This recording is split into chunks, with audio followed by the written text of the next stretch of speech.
بسم الله الرحمن الرحيم.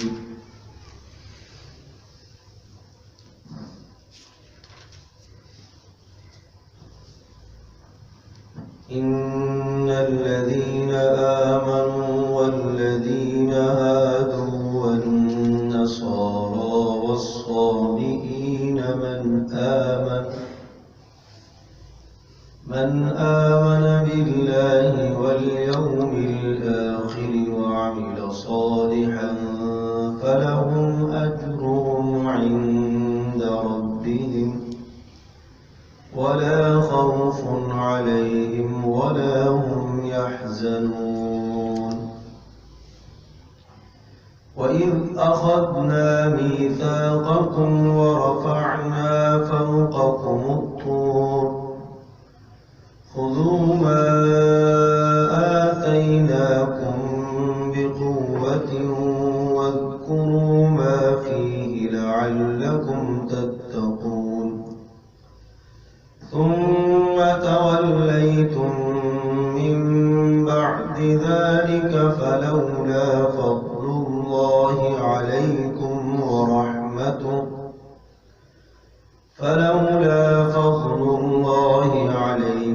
ورحمته لكنتم من الخاسرين. ولقد علمتم الذين اعتدوا منكم في السبت فقلنا لهم كونوا قردة خاسئين فجعلناها نكالا لما بين يديها وما خلفها وموعظة للمتقين.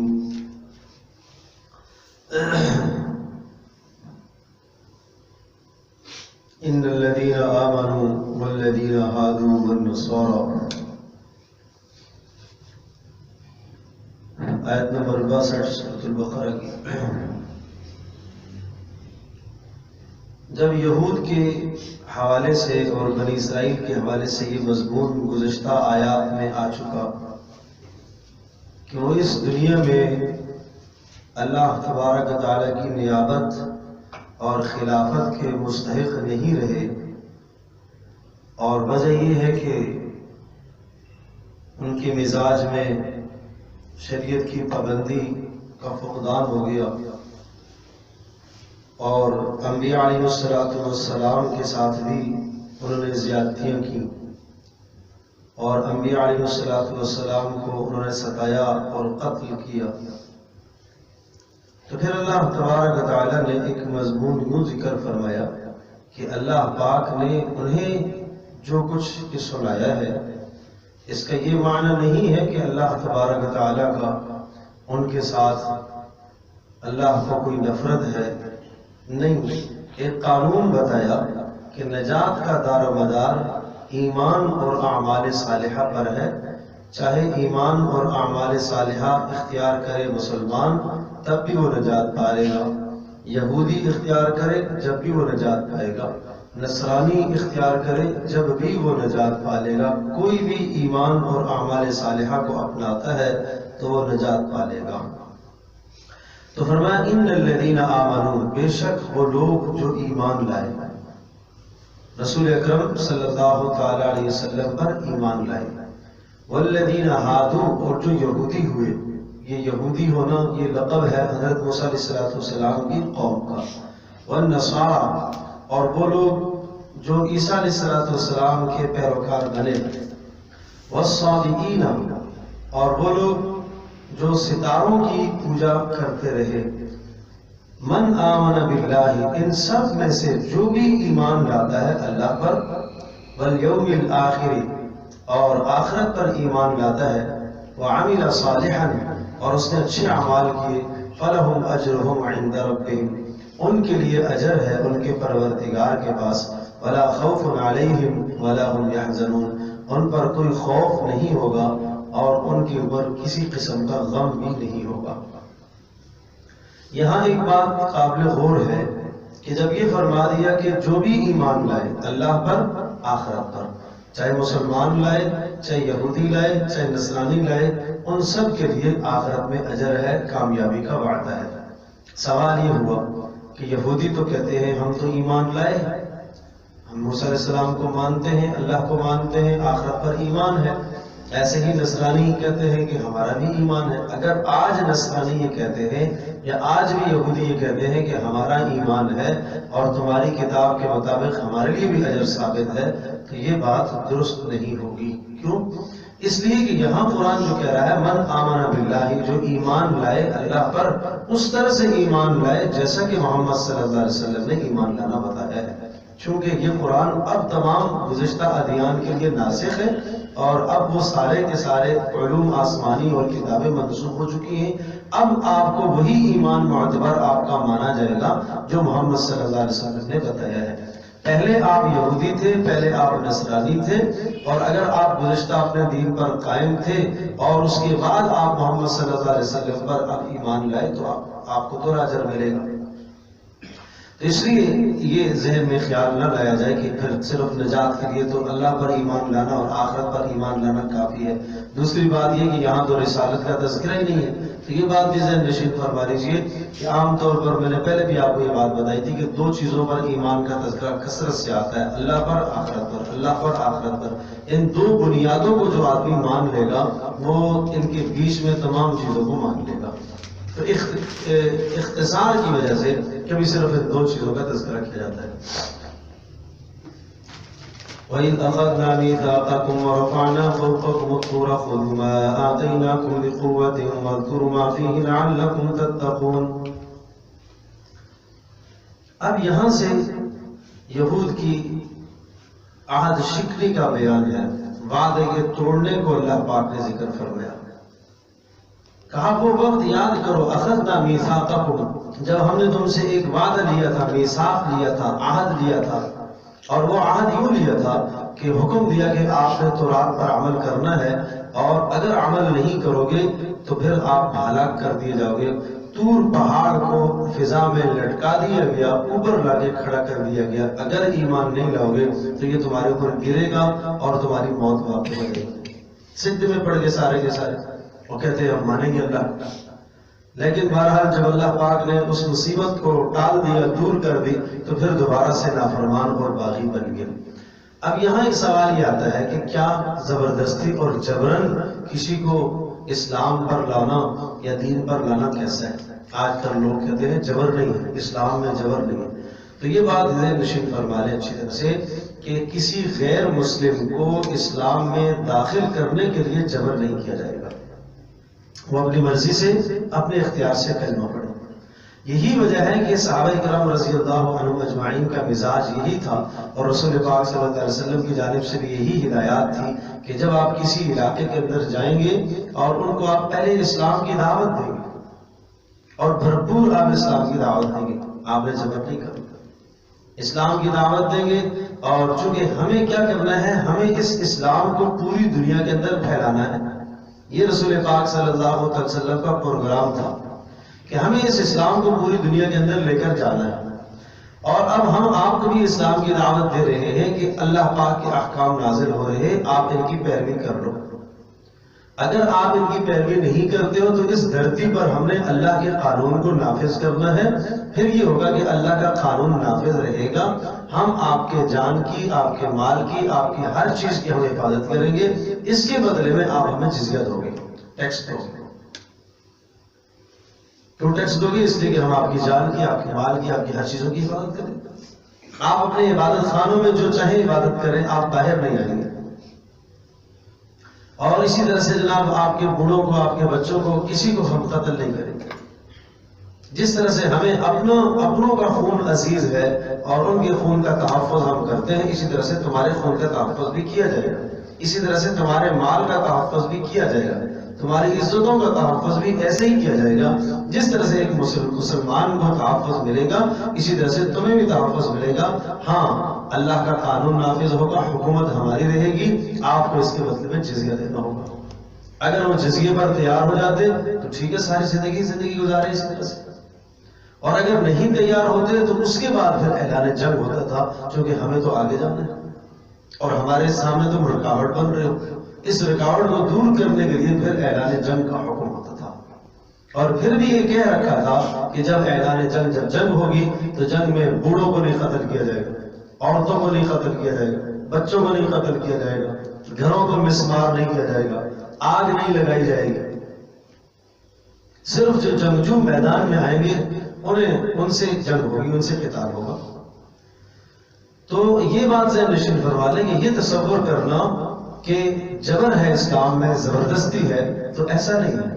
اسلام کو قبول کرنے کے لیے کوئی جبر نہیں, کوئی زبردستی نہیں. ہاں, جب اسلام قبول کر لیا, لا الہ الا اللہ محمد رسول اللہ کے اقراری ہوگے, اب اگر احکام میں سستی کرو گے تو اب جبر ہوگا. اسی کا نام ہے زجر, تعزیرات. شریعت میں سزائیں مقرر کی. اگر آپ نماز نہیں پڑھے گا تو سزا ہے. اب اگر جناب اسلام کے احکام پر عمل نہیں کرے گا تو اب سزا ہے. تو اس لیے یہ تصور کرنا, اگر آج ماں اپنے بیٹے کو, باپ اپنے بیٹے کو نماز کا کہتا ہے تو بیٹا کہتے ہیں جبر نہیں ہے جی, اسلام میں جبر تھوڑی ہے. یہ بات ہی غلط ہے. اسلام کو سمجھا تو کیا ہے کہ جو کہہ رہا ہے اسلام میں جبر نہیں ہے. اللہ کے نبی نے کیوں ارشاد فرمایا کہ اپنے بچوں کو نماز کا حکم کرو, اور جب وہ 10 سال کے پہنچے اور اگر نماز نہ پڑھے تو نماز نہ پڑھنے پر انہیں سزا دو, ان کی پٹائی کرو. تو اسی لیے سمجھایا کہ اسلامی احکام, اسلام کو قبول کرنے کے بعد ان احکام پر پابندی کرنا پھر ضروری ہے. دیکھیے, وَإِذْ أَخَذْنَا مِيثَاقَكُمْ وَرَفَعْنَا فَوْقَكُمُ الطُّورَ, اور وہ وقت یاد کرو جب ہم نے اخذنا میثاقکم, آپ سے میثاق لیا, وعدہ لیا, ورفعنا فوقکم, اور ہم نے آپ کے اوپر کھڑا کر دیا, اٹھا دیا, فوقکم, آپ کے اوپر, الطور, پہاڑ کو. پھر ہم نے تم سے یوں کہا, خذوا ما آتیناکم بقوۃ, خذوا, مضبوطی سے تھام لو, ما آتیناکم, جو کچھ ہم نے تمہیں دیا ہے, بقوۃ, ہمت کے ساتھ, واذکروا ما فیہ لعلکم تتقون, اور وذکروا, اور یاد کرو, ما, ان احکام کو, فیہ, جو اس تورات کے اندر موجود ہے, ان احکام کو تم یاد کرو. یاد کرنے سے مراد تعلیم اور تعلم, سیکھو اور سکھاؤ, پڑھو پڑھاؤ. لعلکم تتقون, تاکہ تم اللہ کا ڈر اختیار کرو, تاکہ تمہارے اندر اللہ کا خوف پیدا ہو جائے. اس لیے کہ تعلیم اور تعلم کے سلسلے جب رہتے ہیں, کتابیں آسمانی علوم کو پڑھا جاتا ہے, پڑھایا جاتا ہے, بار بار تذکرے ہوتے ہیں, تو فطرتاً دلوں میں اللہ کا ڈر بیٹھتا ہے, اللہ کے عذاب کا خوف آتا ہے. ثم تولیتم من بعد ذلک, لیکن تمہارے اندر وہی پرانے امراض ہیں, اعراض کرنا, منہ موڑنا, نہ ماننا, یہ بیماری ہے تمہاری.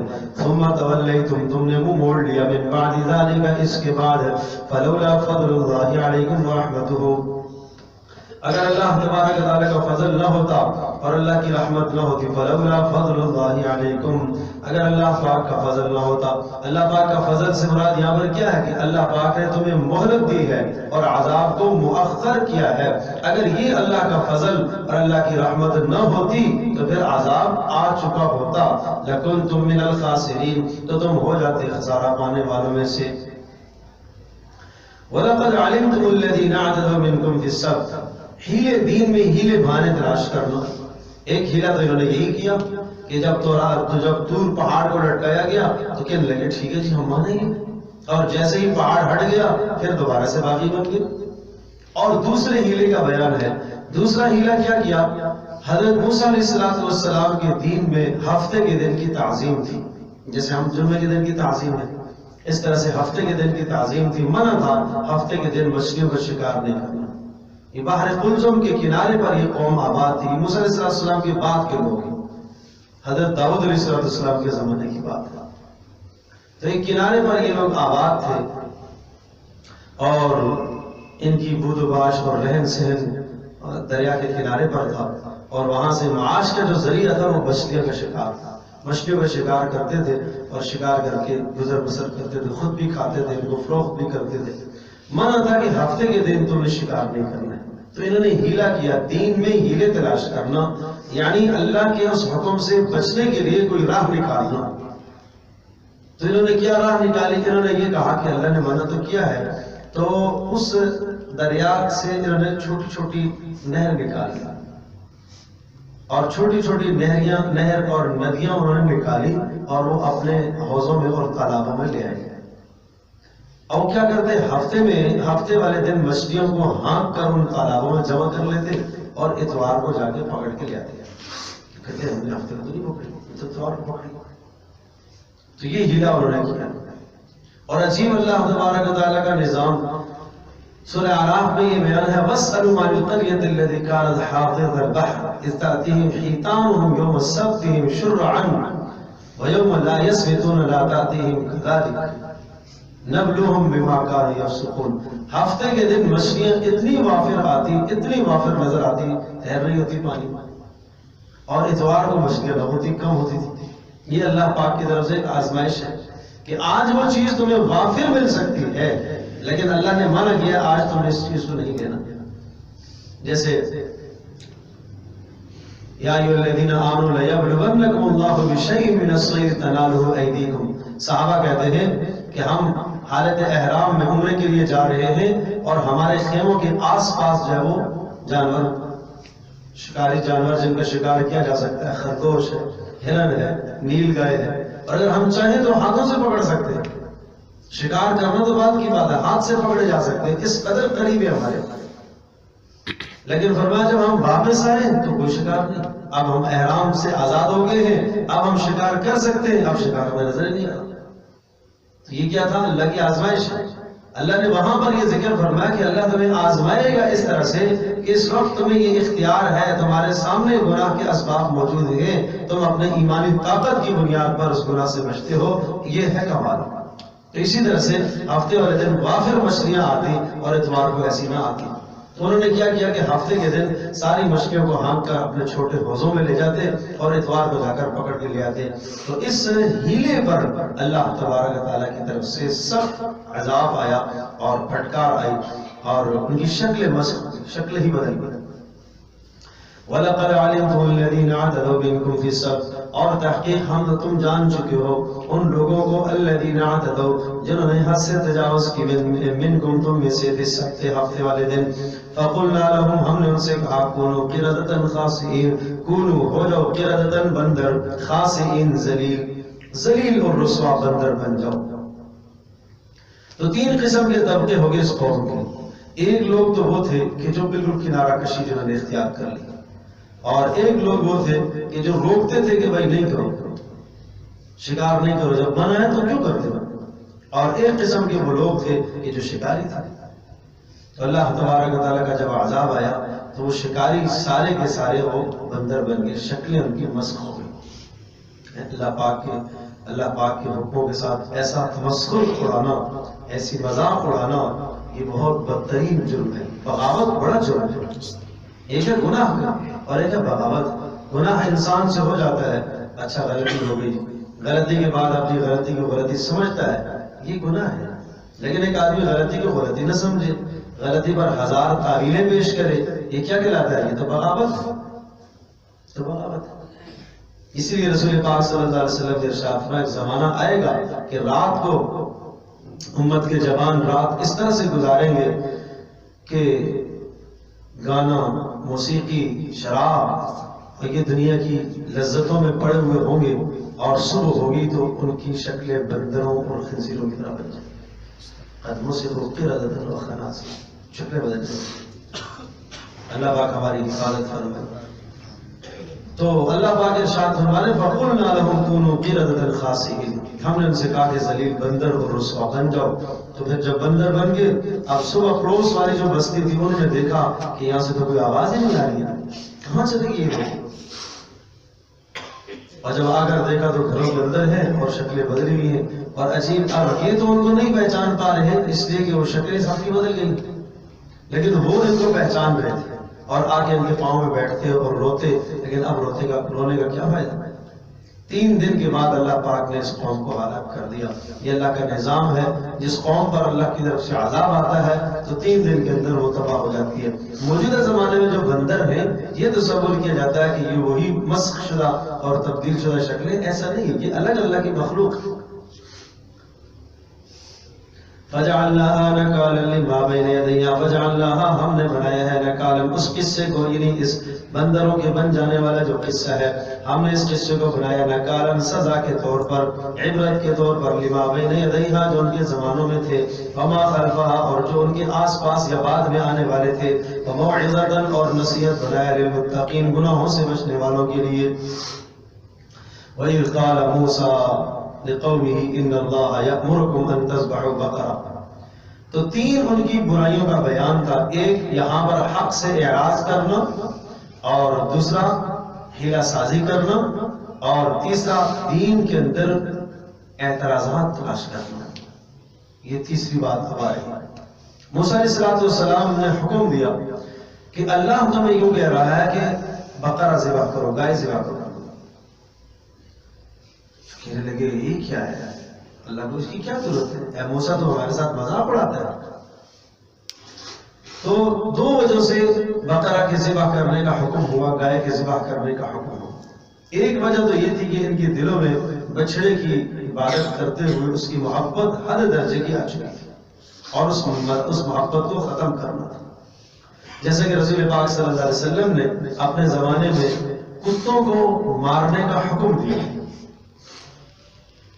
اس لیے کہ جناب رواج ہو چکا تھا پالنے کا، اور پھر کچھ وقت کے بعد آپ علیہ السلام نے رخصت دے دی اور کہا کہ ٹھیک ہے، لیکن پھر آپ علیہ السلام نے جو رخصت دی آپ نے فرمایا شکار کے لیے رکھ سکتے ہو، چوکیداری کے لیے رکھ سکتے ہو، شکار کے لیے یا چوکیداری کے لیے بس، اور شکار کے لیے بھی اور چوکیداری کے لیے بھی جو رکھ سکتے ہو وہ بھی یہ تمہارا مقصد ہے اور تمہاری ضرورت ہے اس کے لیے رکھو۔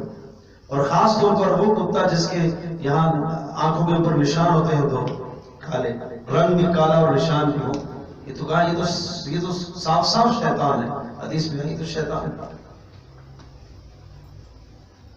تو اس لیے گھروں میں جو شوقیہ طور پر کتوں کو پالتے ہیں، اپنے گھروں میں رکھتے ہیں، انہیں کھلاتے ہیں، انہیں پلاتے ہیں، یہ بہت بدترین عمل ہے، یہ اچھا نہیں ہے۔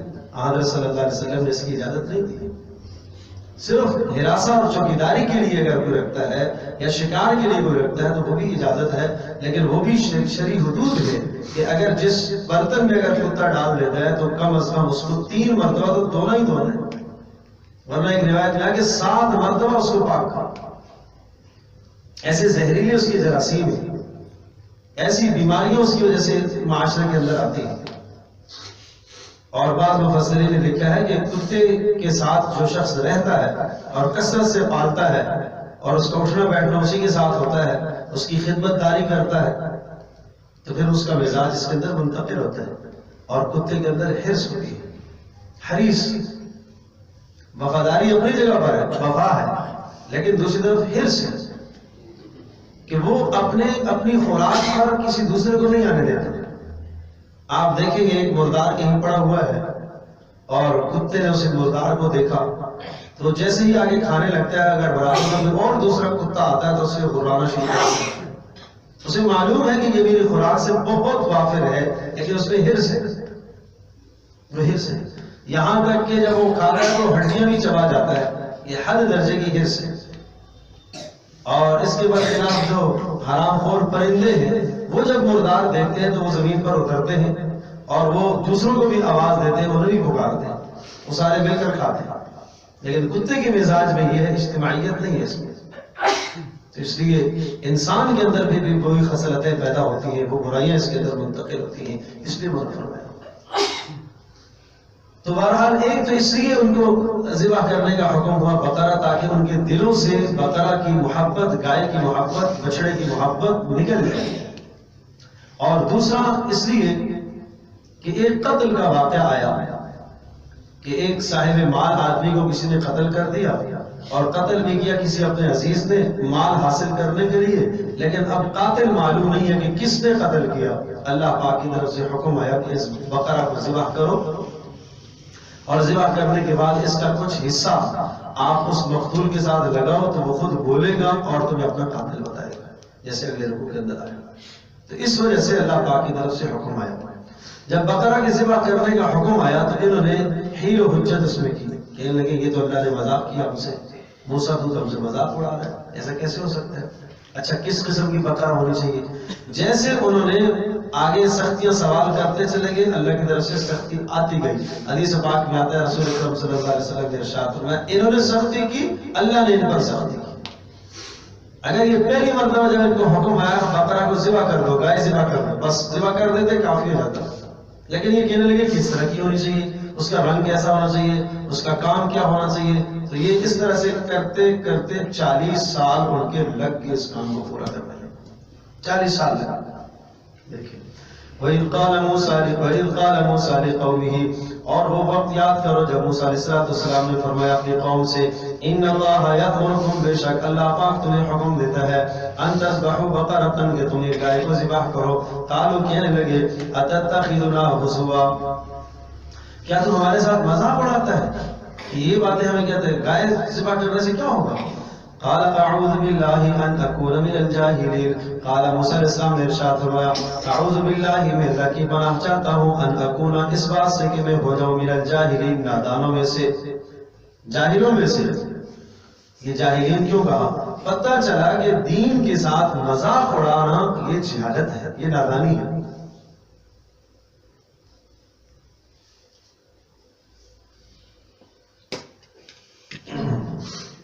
اللہ کے احکام میں مذاق اڑانا، تمسخر کرنا جہالت ہے۔ قالو، کہنے لگے ادعو لنا ربک، چلو ٹھیک ہے آپ نے کہا ذبح کریں تو کریں گے، لیکن ادعو لنا ربک، آپ پروردگار اپنے پروردگار سے، ادعو دعا کیجئے، لنا ہمارے لیے، ربک اپنے پروردگار سے، یبین لنا کہ وہ پروردگار بیان کر لے، ما ہی کہ کس قسم کی گائے ہمیں ذبح کرنی ہے۔ موسیٰ علیہ السلام نے اللہ پاک سے دعا مانگی، اللہ کی طرف سے جواب آیا۔ قال، موسیٰ نے ارشاد فرمایا انہو یقول، بے شک وہ اللہ یوں ارشاد فرما رہا، انہا بقرۃ، وہ گائے ایسی ہو، لا فارض ولا بکر، لا فارض بڑی نہ ہو، بڑھاپے میں نہ پہنچی ہو، ولا بکر اور جوان بھی نہ ہو، درمیانی ہو، عوان بین ذالک، اس کے درمیان کی ہو، نہ تو چھوٹی ہو اور نہ بہت بڑی ہو۔ اور بکر سے مراد یہ بھی ہے کہ ابھی تک اس نے بچہ بھی نہ جنا ہو۔ فَفَعَلُوا مَا تُؤْمَرُونَ، حکم آیا فَفَعَلُوا، کر گزرو مَا تُؤْمَرُونَ، جس کا تمہیں حکم ہوا ہے، زیادہ تحقیق نہ کیا کرو، زیادہ تحقیق نہ کیا کرو، مسائل سخت ہوتے چلے جائیں گے۔ قالوا، دوسری تفتیش انہوں نے کی، قالوا کہنے لگے ادعو لنا ربک، آپ ہمارے اپنے پروردگار سے آپ دعا کیجئے یا مانگیے، ما لونھا، کہ کس، اللہ بیان تو کرے کہ کس رنگ کی گائے ہونی چاہیے۔ یہ تو آپ نے بتا دیا کہ نہ بوڑھی بھی نہ ہو اور بہت چھوٹی بھی نہ ہو، بچہ بھی نہ جنا ہو اس نے، لیکن یہ بتا دے کہ رنگ کیسا ہونا چاہیے۔ قال، موسیٰ علیہ السلام نے اللہ پاک سے دعا مانگی، کہا قال، موسیٰ علیہ السلام نے ارشاد فرمایا انہو یقول، وہ رب یوں کہتا ہے، انہا بقرۃ، وہ گائے ایسی ہونی چاہیے، صفراء، زرد قسم کی رنگ بھی بتا دیا، زرد، فاقع لونھا، ایسی زرد کے فاقع، سخت گہرا رنگ ہو اس کا، فاقع گہرا ہو، لونھا اس کا رنگ، اور اتنا گہرا ہو تسر الناظرین، جو دیکھنے والوں کو بھلا لگتا ہو، اچھا لگتا ہو، خوب۔ اب یہ بقرہ اور گائے آگئی اس قسم کی، تو پہلی بات تو یہ آئی کہ جناب وہ بوڑھی بھی نہ ہو، پھر جوان بھی نہ ہو، پھر رنگ بھی زرد ہو، تین باتیں آگئی۔ قال ادعو لنا، پھر کہتے ہیں ادعو لنا ربک، آپ اپنے پروردگار سے دعا کیجئے، یبین لنا، بیان کرے ہمارے لیے، ما ہی، کس قسم کی گائے ہو، وہ کیا کام کر رہی ہو، کس قسم کی گائے ہو۔ ان البقرہ تشابہ علینا، بے شک بقرہ گائے کا ذبح کرنا ہمارے اوپر مشکل ہو گیا ہے، تشابہ علینا، ہمیں متشابہ لگ رہے، سمجھ میں نہیں آ رہی بات۔ اب یہ کیا ہے، یہ ہیلے والے کرنا، نہیں مجھے سمجھ میں نہیں آ رہی تمہاری بات۔ وَإِنَّا إِن شَاءَ اللَّهُ لَمُهْتَدُونَ، اور بے شک ہم انشاءاللہ، اللہ نے چاہا تو ہم ہدایت پا جائیں گے۔ رسول اکرم صلی اللہ علیہ وسلم نے ارشاد فرمایا کہ اگر یہ لوگ انشاءاللہ نہ کہتے تو قیامت تک ان کو یہ بقرہ نہ ملتی، گائے نہ ملتی، لیکن انشاءاللہ کی برکت سے کام ہو گیا، اس لیے وہی انشاءاللہ کہا کرو۔ آئندہ کا کوئی بھی کام ہو نا، اس کام کے لیے کیا کہنا چاہیے، انشاءاللہ، ہمیشہ آئندہ کے کام کے ساتھ لفظ انشاءاللہ کو ضرور ملایا کرو۔ اس انشاءاللہ کی بہت بڑی برکت ہے، اللہ کی مشیت، انشاءاللہ اگر اللہ نے چاہا تو، اللہ کی مشیت کو ساتھ لیا کرو، اللہ کی مشیت اور اللہ کی ارادے کے بغیر تم کچھ بھی نہیں کر سکتے ہو، جی اور پھر یہ بات بھی ذہن نشین فرمائیں، اللہ کی مشیت، اللہ کا ارادہ. ایک شخص نے یہ کہا، آپ نے پوچھا آپ کا کیا خیال ہے؟ انہوں نے کہا ما شاء اللہ و انت، جو اللہ چاہے اور جو آپ چاہیں. تو آپ نے فرمایا اجعلتنی للہ ندا، تو نے مجھے اللہ کے ساتھ شریک ٹھہرایا. قل ما شاء اللہ وحدہ، یوں کہو صرف جو اللہ چاہے گا وہی ہوگا. یہ کہا گیا صرف جو اللہ کی منشا ہے وہی ہوگا. تو انہوں نے انشاءاللہ کہا تو کام ہو گیا. رسول اکرم صلی اللہ تعالی علیہ وسلم سے ایک بار کسی نے سوال پوچھا تو آپ نے بتایا، آپ نے ارشاد فرمایا کل بتاؤں گا. آپ انشاءاللہ کہنا بھول گئے، انسان ہونے کے ناطے بھول گئے. 18 دن وحی کا سلسلہ منقطع رہا اور 18 دن کے بعد پھر وہی لوگوں نے کہنا شروع کر دیا، مشرکین نے، کہ نبی کو اس کے رب نے چھوڑ دیا، محمد کو اس کے رب نے چھوڑ دیا. اس پر پھر والضحیٰ واللیل اذا سجا ما ودعک ربک وما قلی، قسم ہے چڑھتے سورج کی، ما ودعک ربک، آپ کے پروردگار نے آپ کو چھوڑا نہیں، وما قلی، ورنہ آپ سے ناراض ہوا. اللہ پاک نے تسلیاں دی.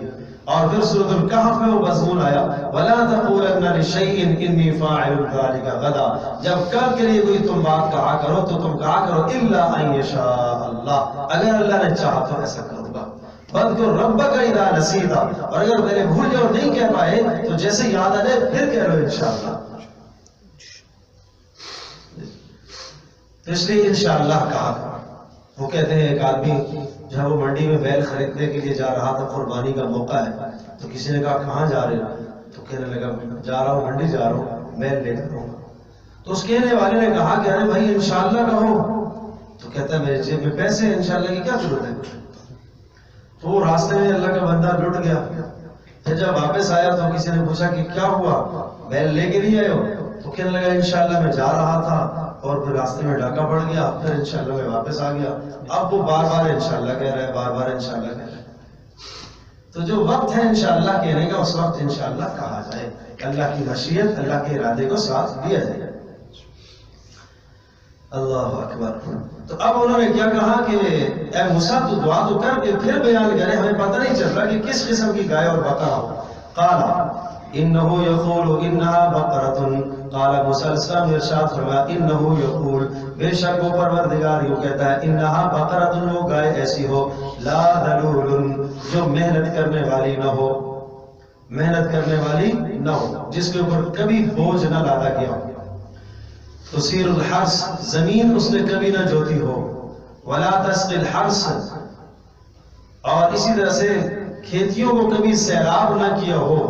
کنویں سے پانی نکالنے کے لیے جانوروں کو استعمال کرتے تھے، تو مشین جیسے پانی نکالتی ہے تو یہ کام پرانے زمانوں میں جانوروں سے لیا جاتا تھا. تو کہا کہ اس قسم کا کوئی کام اس نے نہ کیا ہو، کبھی اس پر بوجھ نہ لادا گیا ہو، کبھی اس نے زمین نہ جوتی ہو، کبھی اس نے باغ سیراب کرنے کے لیے زمین سے پانی بھی نہ نکالا ہو، کوئی عمل اس کا نہ ہو. اب دیکھو کتنی باتیں ہوگی. پہلی بات تو یہ تھی کہ جناب یہ گائے کیسی ہونی چاہیے، بوڑھی بھی نہیں ہونی چاہیے اور بچپنا بھی نہ ہو بلکہ معتدل ہو، یہ بات آ گئی. پھر دوسری بات کیا انہوں نے کہا اچھا رنگ کیسا ہونا چاہیے، تو رنگ بھی بتا دیا، زرد قسم کا رنگ، اور صرف زرد بھی نہیں، اتنا گہرا زرد ہو کہ بیچ میں کوئی اور دبا بھی نہ ہو. اتنی مشکل بات آ گئی. پھر کہنے لگے نہیں ابھی بھی سمجھ میں نہیں آئی. کہا اچھا پھر اب ایسی گائے تمہیں ہونی چاہیے کہ وہ جو پہلے والی باتیں بتائی ہیں ان کے ساتھ ساتھ مزید اس میں یہ بھی ہو کہ کبھی اس نے کوئی کام نہ کیا ہو، نہ اس نے کبھی ہل جوتا ہو اور نہ اس نے کبھی پانی سے سیراب اس سے کروایا گیا ہو اور نہ کوئی اور مشقت والا اس نے کبھی کام کیا ہو. اب ایسی ناز و نخرے والی گائے کہاں سے لائی جائے اور ان صفات کی مالکہ کہاں سے آئی جائے؟ تو تلاش کرتے رہے کرتے رہے کرتے رہے، کہیں کسی وادی میں جا کے انہوں نے ایک گائے کو پایا اور وہ واقعتاً زرد رنگ کی تھی، اور وہ ایسی خوبصورت زرد رنگ کی کہ اس کے اوپر کوئی اور کسی رنگ کا دھبا ہی نہیں تھا، اور یہ جو صفات جتنی ہی ساری اس کے اندر موجود تھیں. تو کسی بڑھیا نے بڑے ناز و نخرے سے اسے پالا تھا، شوقیہ پالا ہوا تھا. تو اب اس بڑھیا سے کہا کہ ہمیں دے دو. اس نے کہا کہ نہیں ایسے تھوڑی دوں گی، اس کے بدلے میں سونا یا چاندی لوں گی. اور اتنی اس کی قیمت لگی. پھر انہوں نے گائے خریدی اور پھر انہوں نے سوا کی. تو اس لیے اللہ پاک کی طرف سے جو حکم تمہارے سامنے آئے تو اس حکم کو پورا کر لیا کرو، بغیر کسی جو ہے تعامل کے آدمی اس حکم کو پورا کر لے، اس پہ ہیرے بہانے آدمی تلاش نہ کرے. تو جب یہ حکم آیا تو مسلمۃ لا شیۃ فیہا، مسلمۃ ہر عیب سے پاک ہونی چاہیے، لا شیۃ فیہا کوئی اور داغ اور دبا اس میں بالکل نہ ہو۔ قالوا کہنے لگے الآن جئت بالحق، ہاں اب موسیٰ صاف صاف بات بتائیے تو نے جا کے، اب صاف بات تو لے کے آیا ہے۔ فذبحوها، اللہ کہتا ہے فذبحوها، انہوں نے ذبح کر دیا اس گائے کو، وما كادوا يفعلون، اور حالانکہ وہ کرنے والے نہ تھے، یعنی ارادہ تو نہیں تھا لیکن آخر میں آ کے پھر مجبور ہو گئے، جب ان سے بات کی گائے ملی تو ذبح کر دی۔ وَإِذْ قَتَلْتُمْ نَفْسًا فَادَّارَأْتُمْ فِيهَا وَاللَّهُ مُخْرِجٌ مَا كُنْتُمْ تَكْتُمُونَ، وہ وقت یاد کرو اذ قتلتم نفسا، جب تم نے ایک جان کو مارا تھا، مار ڈالا تھا، قتل کر دیا تھا، فادارأتم فیہا، اور تم اس قتل کے معاملے میں ایک دوسرے پر ڈال رہے تھے، تم کہہ رہے تھے اس نے مارا، دوسرا کہہ رہا نہیں اس نے مارا ہے، ایک دوسرے پر ڈال رہے تھے، فادارأتم فیہا، اس میں اس طرح سے تم اختلاف کر رہے تھے۔ واللہ مخرج ما کنتم تکتمون، اللہ خوب ظاہر کرنے والا تھا اس بات کو جو تم چھپا رہے تھے، تم چھپا رہے تھے کہ قاتل نہ پتہ چلے، اللہ ظاہر کرنا چاہ رہا تھا۔ اور پھر جب ادھر سے گائے ذبح ہوئی تو یہ حکم آیا فَقُلْنَا اضْرِبُوهُ بِبَعْضِهَا، اب یہاں بات یہ ہے کہ میں نے عرض کیا تھا کہ گائے کو ذبح کرنا دو وجہ سے تھا، ایک تو قاتل کا معلوم کرنا تھا، اور ایک جو حکم تھا وہ تاکہ بچڑے کی پوجا کی محبت اندر سے نکل جائے۔ تو اب سوال یہ کہ کیا قتل پہلے ہوا اور اس کے بعد گائے ذبح کرتے تو 40 سال لگ گیا، تو یہ بیچ میں وہ لاش قاتل کی مقتول کی وہیں پڑی رہی ہے، کیا معاملہ ہے؟ اس لیے بعض محدثین اور مفسرین نے اس کا یہ تطبیق دی ہے کہ پہلے تو بنیادی بات وہی تھی، اللہ کے علم میں تو دونوں باتیں تھی کہ ان دو وجوہات کی بنیاد پر اس کو ہم ان لوگوں کو بقرہ کے ذبح کرنے کا حکم دے رہے ہیں، لیکن پہلے حکم ہوا گائے کے ذبح کرنے کا، اور جب بالکل ذبح ہونے کا وقت ہو گیا تو ادھر سے یہ مقتول کا حادثہ بھی پیش آ گیا، اور پھر یہ کہا کہ اب اس گائے کا کچھ حصہ اس کے ساتھ لگاؤ تو یہ بتائے گا تمہیں۔ فَقُلْنَا، ہم نے یہ کہا اضربوه ببعضها، اضربوه ببعضها، اس مقتول کا کچھ حصہ لگا دو، ببعضها، اس گائے کے بعض کے ساتھ۔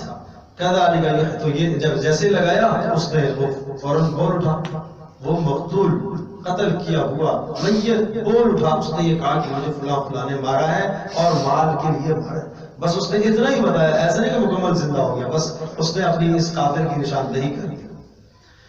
تو اللہ پاک نے فرمایا کذالک یحیی اللہ الموتى، جیسے یہ مردہ بولا اور اس نے زندہ ہو کے بتایا ہے، اسی طرح سے یحیی اللہ الموتى، اللہ پاک زندہ کرے گا مردوں کو، ویریکم آیاتہ، اور اس طرح سے اللہ پاک اپنی قدرت کی نشانیوں تمہیں دکھاتا رہے گا، لعلکم تعقلون، تاکہ تمہارے اندر عقل ہے، تاکہ تم سمجھ سکو، ایک مثال سے دوسری مثال کو تم سمجھ سکو، عقل تمہارے اندر ہو۔ ثم قست قلوبکم من بعد ذلک، ہوتا یہ ہے جب اللہ پاک کے سارے احکام سامنے آ چکے، اللہ کی قدرت کی نشانیاں بھی دیکھ چکے، یہ یاد رکھو حد درجے کے جب انعامات اللہ کی طرف سے آتے ہیں اور ان انعامات کے بعد اگر انسان رجوع اللہ نہیں کرتا تو دل سخت ہو جاتا ہے، وہ کہ دل کی صلاحیت ہی مر جاتی ہے، حق بات کو قبول کرنے کی صلاحیت ختم ہو جاتی ہے۔ کیوں؟ اس لیے کہ حق کو قبول کرنے کے اللہ نے کتنے اسباب دکھائے ہیں آپ۔ اس کی ایک چھوٹی سی اور مثال عرض کرتا ہوں، اللہ کی طرف سے کسی علاقے کے اندر اگر عذاب آتا ہے، زلزلہ آتا ہے، تو اب ہوتا کیا ہے، جن لوگوں کو اللہ تبارک تعالیٰ ایمان و اعمال کی توفیق دیتا ہے، اگر ایک بستی کے اندر بہت سارے نافرمان اور کچھ نیک لوگ بھی ہیں، اگر وہاں بستی پر عذاب اللہ کا آیا تو نیک لوگوں کو اللہ پاک پھر مزید رجوع اللہ کی توفیق دیتا ہے، تو وہ اللہ کی طرف رجوع کرتے ہیں اور وہ اس عذاب کو عذاب سمجھتے ہیں کہ ہمیں اللہ کی طرف رجوع کرنا چاہیے۔ لیکن جو ظالم قسم کے لوگ ہوتے ہیں ان کے دل اور سخت ہو جاتے ہیں، چاہیے تو یہ تھا کہ اللہ کی طرف رجوع کریں، لیکن ان کے دل اور سخت ہونا شروع ہو جاتے ہیں، اور اللہ کی قدرت کے نظائر انہوں نے دیکھے ہیں، اس کے باوجود بھی ان کے دل سخت ہو جاتے ہیں۔ تو بالکل اسی طرح سے بنی اسرائیل کے دل بھی سخت ہو، یہ ساری نشانیاں دیکھ کر ان کے دل پتھر کی طرح ہو گئے۔ ثم قست قلوبکم من بعد ذلک، پھر اس کے بعد تمہارے ثم قست، پھر ہو گئے سخت دل تمہارے، من بعد ذلک، اس قصے کے بعد، کون سے قصے کے بعد؟ یہ جو قصہ آیا کہ ایک بقرہ کے ذریعے سے اس کا حصہ آپ نے میت کے ساتھ لگایا اور اس نے اپنا قاتل بتایا، ایک یہ معاملہ، اور پیچھے تمہارے سامنے جو ہے سمندر پھٹا اور وہاں سے تمہیں راستے ملے اور تمہارا دشمن غرق اور تباہ ہوا، یہ سارے معاملات دیکھنے کے بعد بھی پھر تمہارے دل سخت ہو گئے۔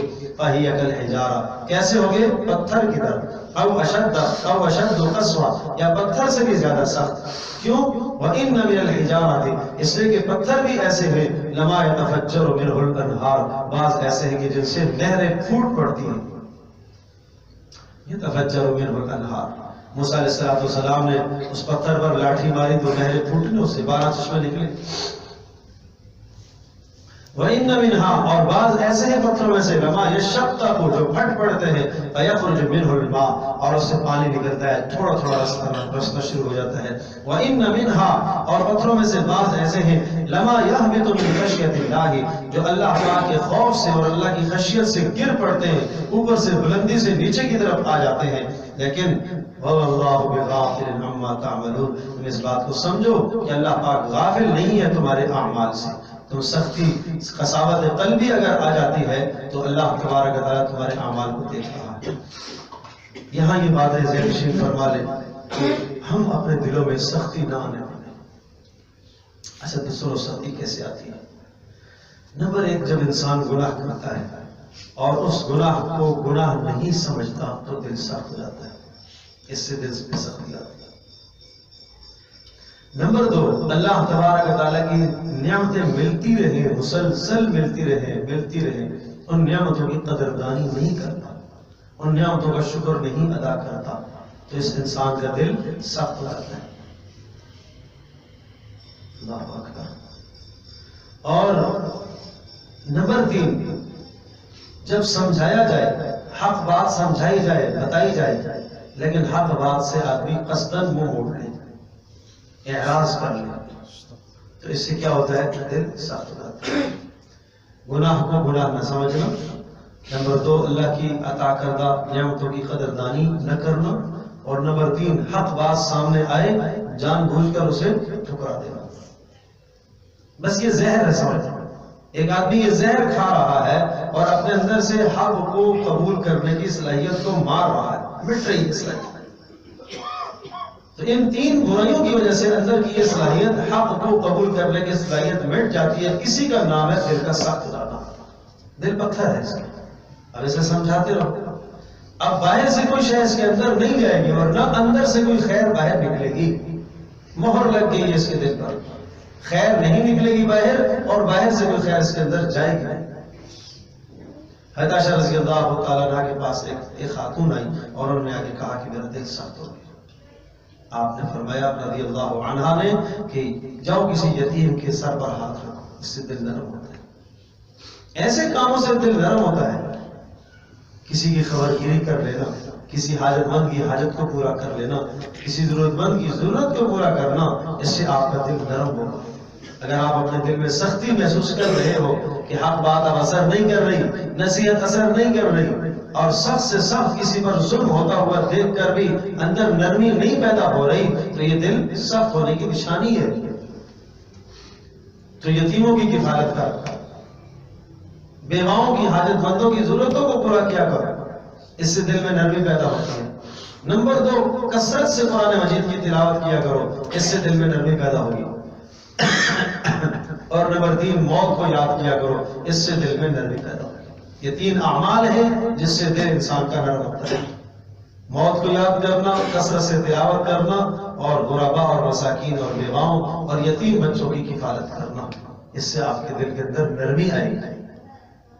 اور دل کا نرم ہونا یہ بہت اچھی صفت ہے۔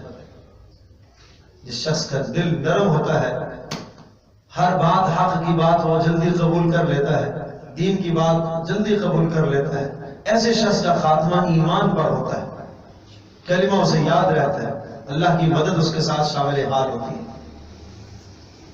ثم قست قلوبکم، تو یہ فرمایا کہ اس طرح سے تمہارے دل سخت ہو گئے جیسے پتھر۔ اس آیت کریمہ کو ثم قست قلوبکم من بعد ذلک فہی کالحجارۃ او اشد قسوہ، یہاں سے لے کر آیت کے ختم ہونے تک یہ آیت پتھری کے لیے بہت مجرب آیت ہے، بہت مجرب۔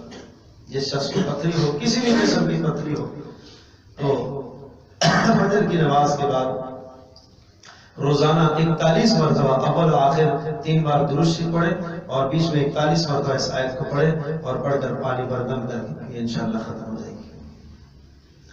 افتطمعون ان یؤمنوا لکم وقد کان فریق منهم یسمعون کلام اللہ۔ افتطمعون، ان سب لوگوں کے حالات کو بیان کرنے کے بعد پھر رسول پاک صلی اللہ تعالی علیہ وسلم کے صحابہ کو خطاب کر کے اللہ پاک نے ارشاد فرمایا افتطمعون، یعنی تمہاری تو پھر بھی ان کے ساتھ رواداریاں ہیں، یہود و نصارہ کے ساتھ آپ اچھا برتاؤ کرتے ہو۔ فرمایا افتطمعون، کیا تم امید رکھتے ہو ان یؤمنوا لکم کہ وہ تمہیں مان لیں گے، وہ تمہارے پر ایمان، وہ تمہارے دین کی طرح اپنے دین کو لے آئے، عمل کرنا شروع کریں گے۔ ان یؤمنوا لکم، وہ تمہیں تسلیم کر لیں گے، یا تمہاری سلطنت کو، تمہاری خلافت کو، حکومت کو مدینہ منورہ میں تسلیم کر لیں گے۔ وقد کان فریق منہم یسمعون کلام اللہ، حالانکہ وقد کان فریق منہم، ان میں سے ایک جماعت تو تھی یہودیوں میں سے، یسمعون کلام اللہ، جنہوں نے اللہ کے کلام کو سنا، براہ راست سنا تھا، تورات کو انہوں نے سنا تھا۔ ثم یحرفونہ من بعد ما عقلوہ، اور پھر اس میں انہوں نے تبدیلی کر دی ہے، من بعد ما عقلوہ، سمجھنے کے بعد، وہم یعلمون، اور وہ خود بھی جانتے تھے کہ ہم غلط کام کر رہے ہیں۔ تو یہ ان کے تو دل سخت ہوئے ہیں۔ وَإِذَا لَقُوا الَّذِينَ آمَنُوا قَالُوا آمَنَّا، تو یہ تو جو بیان تھا یہ ان لوگوں کا ہے جو اہل کتاب کے علماء تھے، انہوں نے تورات کو سنا اور سن کر انکار کیا، اور نہ صرف انکار کیا بلکہ تبدیلیاں کرنا شروع کر دی۔ اور اب انہی کے یعنی اہل کتاب میں سے جو منافق تھے، وَإِذَا لَقُوا الَّذِينَ، کچھ ایسے بھی ہیں، لقو جب ملاقات کرتے ہیں، الَّذِينَ ان لوگوں سے، آمنوا جو ایمان لائے، یعنی مسلمانوں سے ملتے ہیں تو کیا کہتے ہیں؟ قالوا آمنا، ارے ہم تو ایمان لے آئے، ہم تو تمہارے ساتھ ہیں۔ دو طرفہ مراعات حاصل کرنے کی کوشش کرتے ہیں، کافروں سے بھی اور مسلمانوں سے بھی۔ وَإِذَا خَلَا بَعْضُهُمْ إِلَى بَعْضٍ، اور جب یہ وَإِذَا خَلَا بَعْضُهُمْ، ان میں سے بعض جب بعض کے ساتھ مل جاتے ہیں، یعنی آپس میں جب مل بیٹھتے ہیں، قالوا ایک دوسرے سے کہتے ہیں، أَتُحَدِّثُونَهُمْ بِمَا فَتَحَ اللَّهُ عَلَيْكُمْ لِيُحَاجُّوكُمْ بِهِ عِنْدَ رَبِّكُمْ، یہ کیا کر رہے ہو تم؟ تو یہود کی علماء جب اپنی عوام کے سامنے ملتے اور آپس میں مل بیٹھنا ہوتا تو یہ کہتے مسلمانوں، یہ تم مسلمانوں کے سامنے جا کے تم نے کیوں اظہار کیا تھا کہ ہم ایمان لے آئے، یہ کیا کر رہے ہو تم؟ قالوا کہتے ہیں اتحدثونہم، کیا تم مسلمانوں کو یہ بتاتے ہو، مسلمانوں کو یہ بتاتے ہو، اتحدثونہم، کیا تم مسلمانوں کے اوپر یہ ظاہر کر رہے ہو اس بات کو، فتح اللہ علیکم، جو اللہ پاک نے تمہارے پر کھول دی، کیا بات؟ تورات کے اندر اللہ نے تمہارے پر کھول دیا کہ نبی آخر زمان آئے گا اور وہ نبی پر حق ہوگا، اس پر ایمان لانا ہوگا، یہ باتیں تم کیوں بتاتے ہو مسلمانوں کو جا کر؟ لیحاجوکم بہ عند ربکم، اور یہ تم اس لیے بتاتے ہیں، اس کا نتیجہ یہ ہوگا، لیحاجوکم، وہ قیامت کے دن تمہارے پروردگار کے سامنے تمہارے ساتھ لڑیں گے، وہ حجت تام کریں گے، وہ یہ کہیں گے کہ یا اللہ انہوں نے ہمیں تو بتایا تھا لیکن خود انہوں نے عمل نہیں کیا تھا۔ لیحاجوکم، انجام یہ ہوگا کہ وہ تمہارے خلاف لڑیں گے اللہ کے پاس۔ افلا تعقلون، اتنی موٹی سی بات بھی تمہیں سمجھ میں نہیں آتی، کیوں یہ کہتے ہو؟ افلا یعلمون ان اللہ یعلم، کہا یہ تو چھپ چھپا کے ایسی بات کرتے ہیں، کیا اولا یعلمون، یہ نہیں جانتے اس بات کو، ان اللہ یعلم، اللہ خوب جانتا ہے، ما یسرون، جو پوشیدہ یہ لوگ کرتے ہیں، وما یعلنون، اور جس کو یہ ظاہر کرتے ہیں۔ وَمِنْهُمْ أُمِّيُّونَ لَا يَعْلَمُونَ الْكِتَابَ، اور یہودیوں میں سے کچھ ایسے بھی ہیں، امی ہیں، جو ان پڑھ ہیں، عوام یہود، عوام، لا يعلمون الکتاب، جو نہیں جانتے کتاب کو یعنی تورات کو، الا امانیہ، مگر کچھ جھوٹی باتیں ان کے پاس ہیں جو ان کے نفس چاہتے ہیں، وَإِنْهُمْ إِلَّا يَظُنُّونَ، بس بے بنیاد خیالات ہیں ان کے پاس، کوئی نظریہ نہیں ہے، کوئی عقیدہ نہیں ہے، بے بنیاد خیالات، ان کے مذہب کی بنیاد قصوں اور کہانیوں پر ہے۔ فَوَيْلٌ لِلَّذِينَ يَكْتُبُونَ الْكِتَابَ بِأَيْدِيهِمْ، تباہ ہوگے وہ لوگ، بربادی اور تباہی ہو، فویل تباہی ہو، للذین ان لوگوں کے لیے، یکتبون جو لکھتے ہیں، الکتاب کتاب کو یعنی تورات کو، بأیدیہم اپنے ہاتھوں سے اپنی طرف سے لکھتے ہیں، ثم یقولون اور پھر وہ کہتے ہیں عوام کے سامنے آ کر، ھذا من عند اللہ، یہ اللہ کی طرف سے ہے، تو یہ علماء یہود کا یہ شیوا اور یہ وطیرہ تھا کہ وہ تورات میں تبدیلیاں کر کے لوگوں کے سامنے لے کر آتے، کہتے یہ اللہ کی طرف سے یہی مضمون نازل ہوا، اور ان تبدیلیوں میں یہ بات بھی تھی جہاں رسول پاک صلی اللہ علیہ وسلم کا نام آتا اس نام کو ہٹا دیتے، مٹا دے۔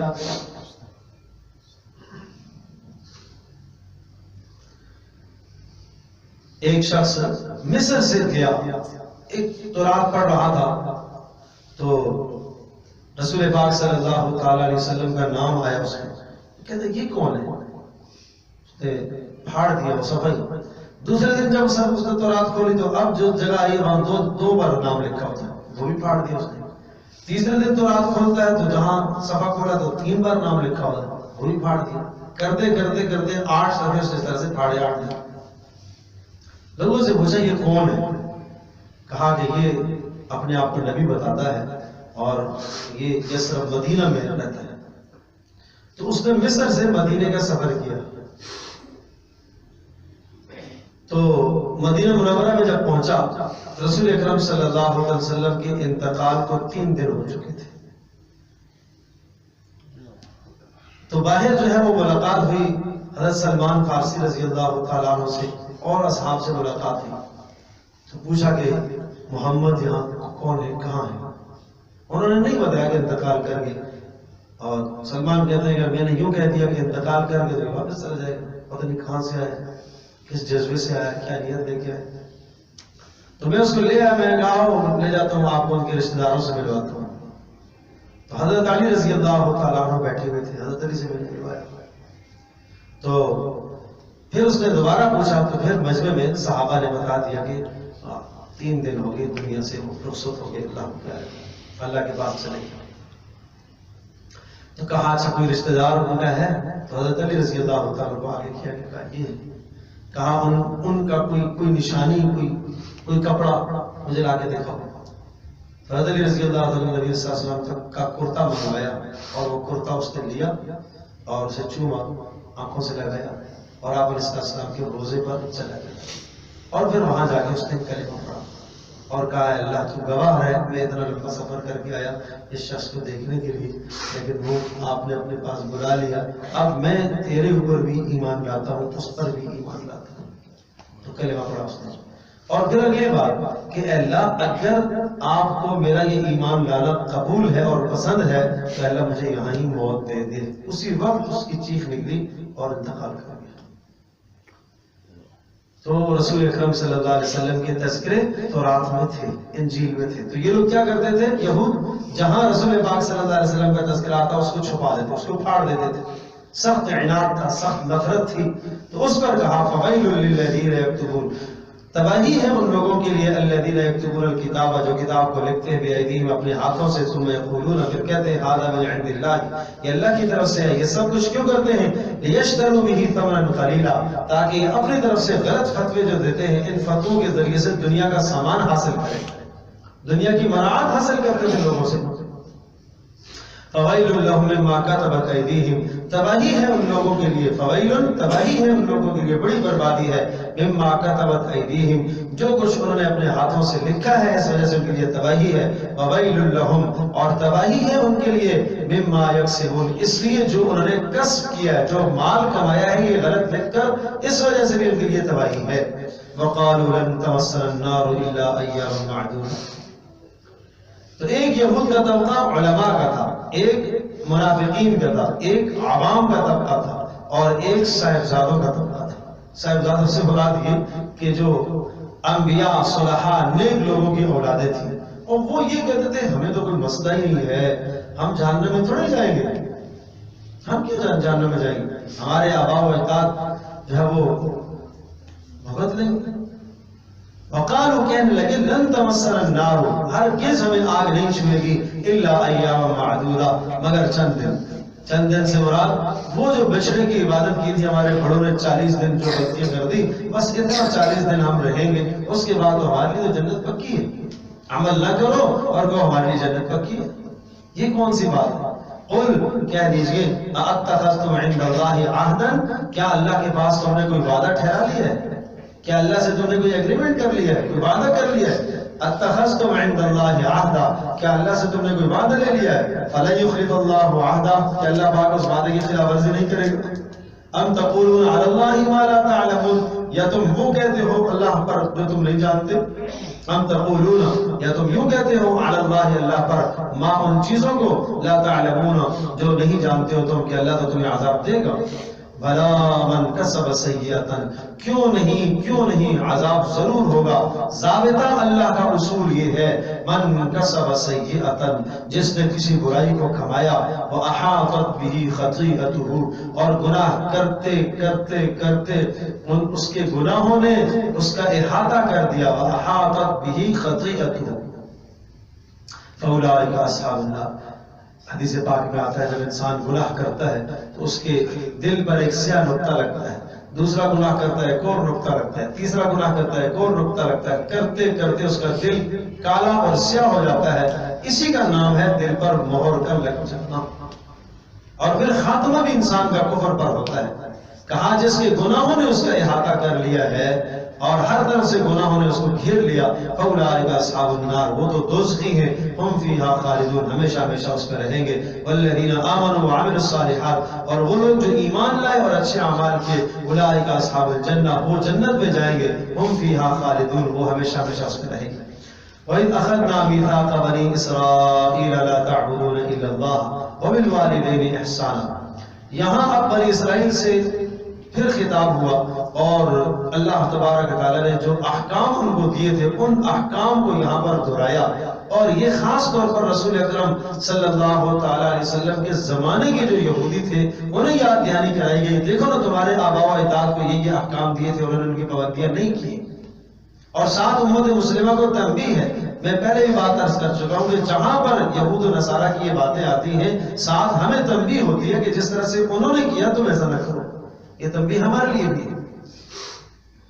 وَإِذْ أَخَذْنَا مِيثَاقَ بَنِي إِسْرَائِيلَ، اور وہ وقت یاد کرو، اخذنا جب ہم نے لیا، میثاق بنی اسرائیل، بنی اسرائیل سے جب ہم نے وعدہ لیا ہے۔ کیا وعدہ لیا؟ لا تعبدون الا اللہ، کہ اللہ کے سوا تم کسی کی بندگی نہیں کرو گے، یہ وعدہ تھا ان سے۔ اور یہ ہر مسلمان سے یہ اللہ پاک عہد لیتا ہے، لا الہ الا اللہ کے اندر یہ عہد ہے۔ جب آپ کلمہ پڑھتے ہو تو اس کلمے میں یہ عہد ہے کہ ہم اللہ کے سوا کسی کی بندگی نہیں کریں گے، ہمارا 100% اعتماد اور بھروسہ اللہ پر ہوگا، ہم جیسا اللہ کا ڈر رکھیں گے ایسا کسی اور کا نہیں رکھیں گے، ہم جیسے اللہ سے محبت کریں گے ایسی محبت کسی اور سے نہیں کریں گے۔ دیکھو شرک کس چیز کا نام ہے؟ آپ یہ سمجھتے ہیں کہ شاید شرک کا مطلب یہی ہے جو آدمی 2 خدا مان لے، 3 مان لے۔ مسلمان تو ایک خدا کو ماننے والے ہیں، ایک رب کے قائل ہیں، پھر بھی کہیں کہیں شرک میں مبتلا ہے۔ کیا مطلب؟ کہ جو توقع اللہ سے ہونی چاہیے وہ توقع اللہ کے غیر سے لگائے گا تو یہ شرک ہے۔ کسی قبر پر جا کر اپنی منت مانتا ہے، نظر و نیاز کرتا ہے، اور جو اللہ پاک سے توقع ہونی چاہیے کہ اللہ مجھے اس مشکل میں مشکل کشا ہے، اللہ میرا حاجت روا ہے، یہ حاجت روائی، یہ مشکل کشائی کسی اور سے کروانے کی کوشش کرے، اسی کا نام شرک ہے۔ یہ شرک ہے۔ جو محبت اللہ سے کرنی چاہیے، کیسی محبت اللہ سے؟ اللہ تبارک و تعالیٰ ہمارا معبود ہے، ہمارا خالق ہے، اور معبود سے محبت ایسی ہوتی ہے کہ اس معبود کے حکم پر اپنا مال، اپنی جان، اپنی عزت، اپنا گھر بار، اپنا سب کچھ لٹانے کا جذبہ ہو، یہ معبود ہے۔ اگر یہ سب کچھ لٹانے کا جذبہ کسی اور کے لیے ہے تو اس نے اللہ کے علاوہ کسی اور کو معبود بنایا ہوا ہے۔ قرآن میں اس کو بھی شرک کہا نا، أَفَرَأَيْتَ مَنِ اتَّخَذَ إِلَٰهَهُ هَوَاهُ وَأَضَلَّهُ اللَّهُ عَلَىٰ عِلْمٍ، کہ خواہشات نفس کو انہوں نے معبود بنا دیا۔ ایک آدمی اپنے نفس کی ہر چاہت کو پورا کرنے کے لیے کیا کرتا ہے؟ اپنا سارا مال لٹا دیتا ہے، اپنی عزت قربان کر دیتا ہے، اپنے بیوی بچوں کی عزت کو قربان کر دیتا ہے، اپنے رب کے حکموں کو چھوڑ دیتا ہے۔ کس کے لیے؟ خواہش کو پورا کرنے کے لیے۔ تو اس نے معبود کس کو بنایا ہے؟ خواہش کو۔ یہ شرک ہے۔ ایک آدمی اپنی بیوی کے لیے یہ جذبہ رکھتا ہے کہ اسے نہ ماں کی پرواہ، نہ باپ کی پرواہ، نہ بھائی کی پرواہ، نہ بہن کی پرواہ، نہ اپنے کسی اور کی پرواہ، نہ اپنے رب کی پرواہ، نہ نبی علیہ السلام کی کسی حکم کی لاج رکھتا ہے، اسی کی ہر تمنا کو ناجائز جائز ناجائز کو پورا کر رہا، اس نے اس کو معبود بنایا ہے۔ اور یہی جذبہ اگر اولاد کے ساتھ ہے تو اولاد کے اس نے معبود بنایا ہے۔ دیکھو بیوی، بچے، اولادیں، مال، جائیداد، یہ سب چیزیں محبوب تو بناؤ، معبود مت بناؤ۔ ان سے محبت کرو، بیوی بچوں سے محبت کرنا، ماں باپ سے محبت کرنا، مال و متاع سے محبت کرنا، یہ انسان کی فطرت ہے۔ لیکن جب یہ معبود بن جائیں کہ ان کو حاصل کرنے کے لیے، ان کو راضی کرنے کے لیے اپنی عزت، اپنا مال، اپنی جان، اپنا سب کچھ لٹا دے، تو پھر یہ غلط ہے، یہ غلط ہے۔ اس لیے لا تعبدون الا اللہ، نہ بندگی کرو تم اللہ کے سوا کسی اور کی، کسی کو حاجت روا مشکل کشا مت مانو۔ مسائل سب اللہ ہی حل کرتا ہے، مشکلات اللہ ہی حل کرتا ہے، پریشانیاں اللہ ہی حل کرتا ہے، ہر مسئلے کا حل اللہ کے پاس سمجھو۔ یہ ہے لا تعبدون الا اللہ کا خلاصہ، کہ تم اللہ کے سوا کسی کی بندگی مت کرو۔ تو یہ پہلا حکم آیا، اور یہ ہمیں بھی ہے، ہمیں بھی حکم ہے کہ ہم بھی اس طرح سے اللہ کی توحید اور وحدانیت کے قائل رہیں۔ وبالوالدین احسانا، اور پیارے پیغمبر صلی اللہ تعالی علیہ وسلم نے آ کر جو محنت فرمائی ہے، آپ علیہ السلام نے اللہ تبارک تعالیٰ کی وحدانیت کو، اللہ کے ایک ہونے کو لوگوں کے دلوں میں بٹھایا ہے۔ بڑی باریک بات ہے، یا سمجھے ذرا۔ حضرت صلی اللہ تعالی وسلم کی جو دعوت ہے، نبی پاک صلی اللہ علیہ وسلم کی دعوت کی پہلی بنیاد جو بھروسہ اللہ پر ہونا چاہیے وہ کسی اور پر نہیں ہونا چاہیے۔ وَتَوَكَّلْ عَلَى الْحَيِّ، اس اللہ پر بھروسہ کرو جو زندہ ہے۔ وَتَوَكَّلْ عَلَى الْعَزِيزِ الرَّحِيمِ، اس اللہ پر بھروسہ کرو جو عزیز، غالب، قدرت والا ہے اور مہربان ہے، اس اللہ پر بھروسہ کرو۔ آپ نے سب سے لوگ اور تعلق جو اللہ سے تعلق رکھنا چاہیے وہ سب سے آپ نے کٹوایا اور ایک ذات عالی کی طرف تعلق کو جوڑا۔ وہاں تو 360 بت بنائے ہوئے تھے، بارش برسانے والا الگ ہے، روزی دینے والا الگ ہے، بیٹوں والا الگ ہے، بیٹیوں والا الگ ہے۔ آپ علیہ السلام نے ان سب کی نفی کی، یہ سب نہیں ہے، صرف ایک ہے۔ وہ کہنے لگے اجعل الآلہۃ الہا واحدا ان ھذا لشیء عجاب، سب معبودوں کو اکٹھا کرنے اس نے ایک کر دیا، یہ تو بڑی عجیب بات ہے۔ 360 ہمارے کام نہیں کر سکتے، ایک کیا کام کرے گا؟ اسی چیز کا نام تو توحید ہے، اسی چیز کا نام توحید ہے۔ وبالوالدین احسانا، ماں باپ کے ساتھ سلوک کرو۔ اللہ کے حق کے بعد، اللہ کے نبی کے حق کے بعد پھر ماں باپ کا بہت بڑا حق ہے۔ وبالوالدین احسانا، اور ماں باپ کے ساتھ حسن سلوک کیا کرو۔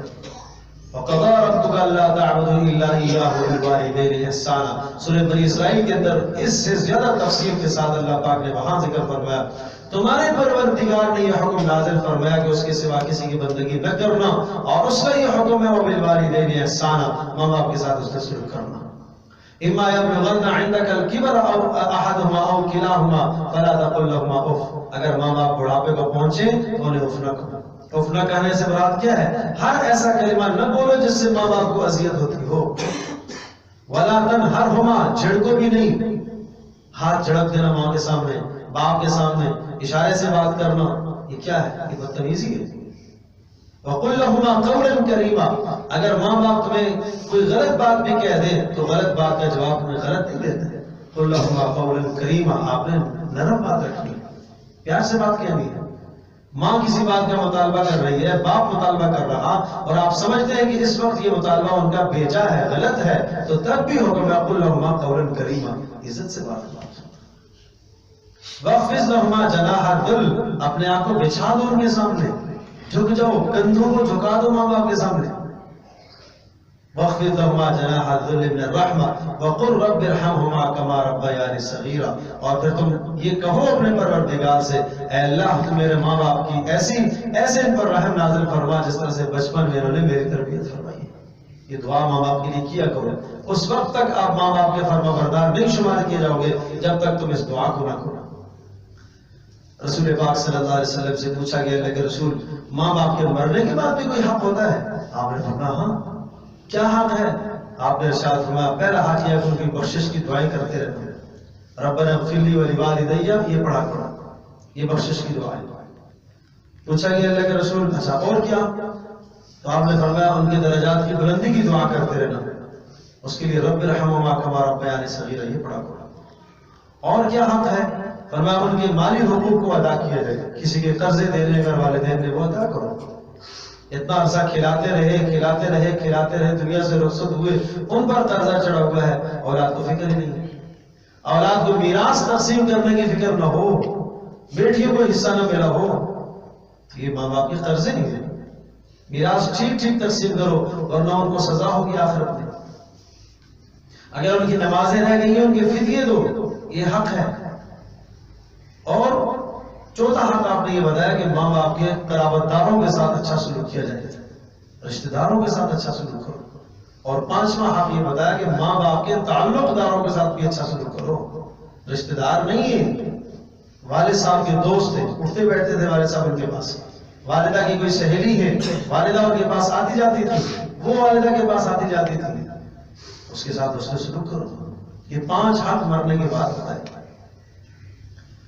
اس لیے ماں باپ کے ساتھ اس نے سلوک کا خاص خیال رکھا، کبھی بدتمیزی نہ کرو۔ میں اکثر یہ بات عرض کیا کرتا ہوں، ماں باپ سے جب بھی جنگ ہو جائے تو یہ وہ جنگ ہے جو ہار کر بھی جیت ہے، یہاں جیت ہے ہی نہیں آپ کے، اولاد کے لیے نہیں ہے جیت، یہاں ہارنا ہی بہتر ہے۔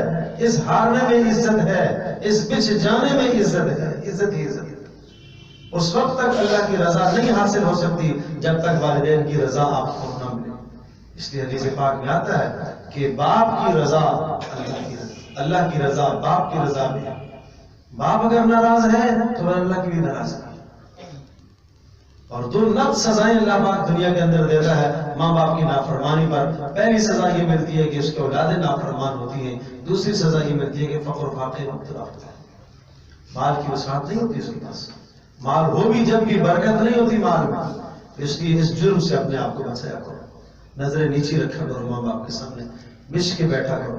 ابراہیم علیہ السلام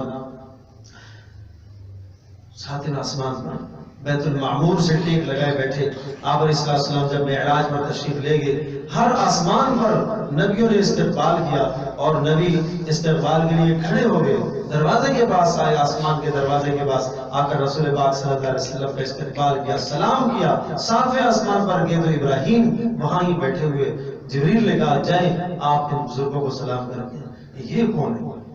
کہا یہ آپ کے دادا ابراہیم، یہ کیوں نہیں اٹھے؟ باقی تو سارے اٹھ کے آئے، انہوں نے سلام کیا، یہ نہیں اٹھے۔ رشتہ بڑا ہے، رشتہ بڑا ہے، یہ باپ ہے، یہ دادا ہے، یہ رشتہ بڑا ہے، مقام آپ کا بڑا ہے، آپ سب سے افضل ہیں، سب سے اعلیٰ ہیں، لیکن وہاں رشتہ بڑا ہے۔ تو یہ امت کو یہ سبق سمجھانا تھا، اس لیے ایسا کیا ہے۔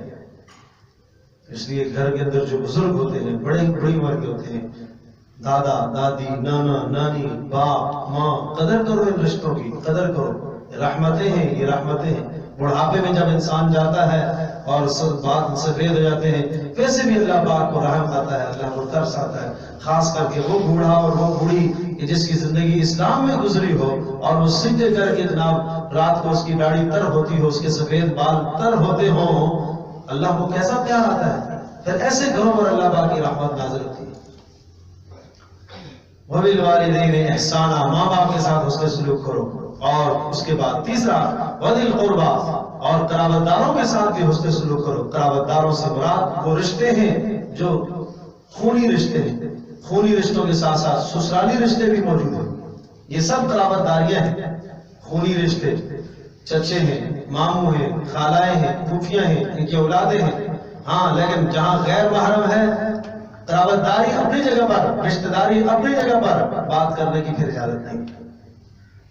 خالہ ذات سے، ماموں ذات سے، چچا ذات سے، پھوپھی ذات سے، یہ ذات کے جتنے بھی رشتے ہیں یہ غیر محرم ہیں، بغیر ضرورت کے ان سے بات نہ کی جائے۔ ٹھیک ہے، حسن سلوک کرو، ان کے گھر میں اگر کوئی ضرورت ہے آپ ضرورت کو پورا کرو، آپ اپنے گھر کی خواتین کو بھیج دو، ضرورت پورا کرو، لیکن اس کا یہ مان نہیں ہے۔ دیکھیے قرابت داریاں، ہم نے قرابت داریوں کو نبھانا ہے، لیکن اللہ کے حکموں کے مطابق نبھانا ہے، اس سے آگے ہم نہیں جائیں گے۔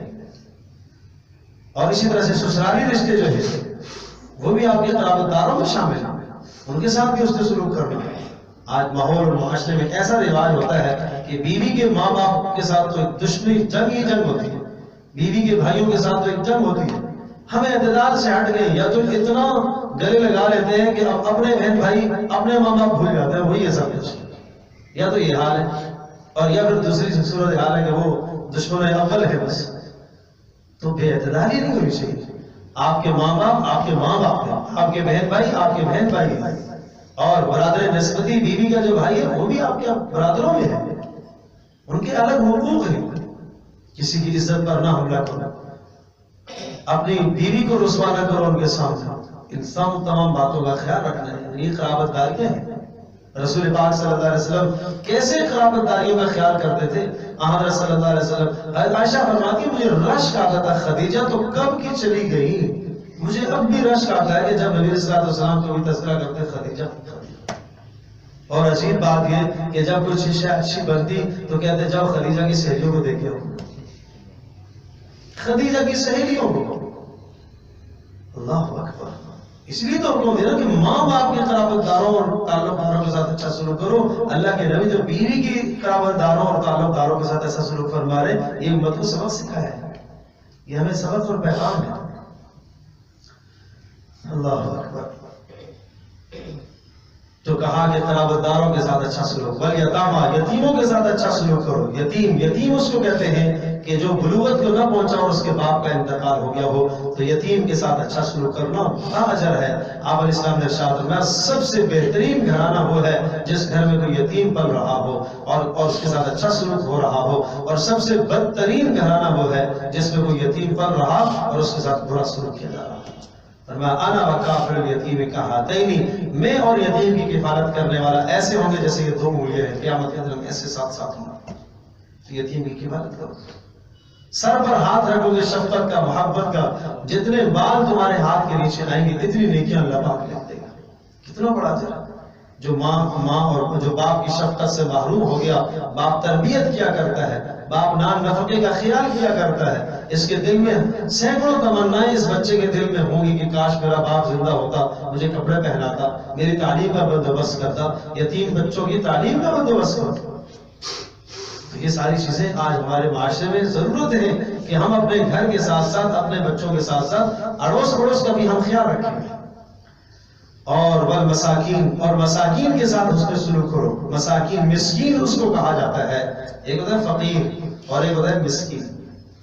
مسکین مسکنت سے، مسکنت سکون سے ہے، سکون کا مطلب بس جو اپنے گھر میں بیٹھا رہتا ہے، جس کو باہر نکلنے کی گنجائش نہیں ہوتی، ایک وقت کا کھانا جس کے پاس نہیں ہوتا، بس بہت قلیل مقدار جس کے پاس مال ہے، ایک وقت کا کھانا بمشکل اس کے پاس ہے، اگلے وقت کا کھانا بھی نہیں ہے، اس کو مسکین کہا جاتا ہے۔